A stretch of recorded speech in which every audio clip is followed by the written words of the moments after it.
maanta waxaan dul taaganahay siyaasaddii Soomaalida oo mar kale is soo taagtay isgoyskii ay imaan jirtay every few years.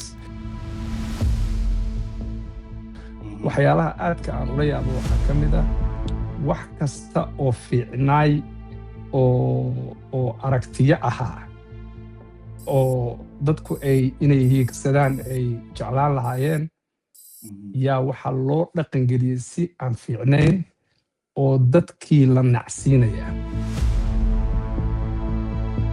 doorasho qof iyo coda aad maqlaysaa waxaa laga shaqaynayaa wax kale, xisbiyaa maqlaysaa waxaa laga shaqaynayaa wax kale. 2004 ayay ahayd markii lagu shiray Embagati ee Soomaaliya ay federaal qaadatay. haddii aan maanta ama dib u cabiri karno ama dib u akhrin karno wixii dhacayay, Soomaalidu ma baahi bay u qabtay inay nidaamkan federaalka qaadato mise wuxuu ahaa mashruuc caalami oo dusha laga keenay? inta qof ee aan Soomaaliyeed ee aqoon-yahanka Soomaaliyeed ka mid ah ama odayada Soomaaliyeed ka mid ah ee tiri war waxaan armuusa nidaamkaani sax nagu ahayn horta ma yara.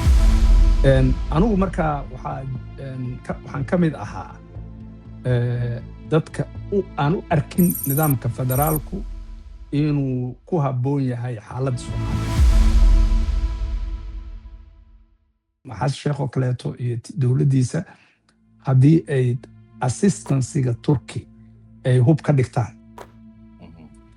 oo ay dadka ku dulmiyaan oo ay assistansiga caalamka ama taageerada caalamka ee kale ay hub ka dhigtaan oo ay dadka ku dulmiyaan oo ciidankii ay caalamka ay bixinayeen ay dadka ku dulmiyaan,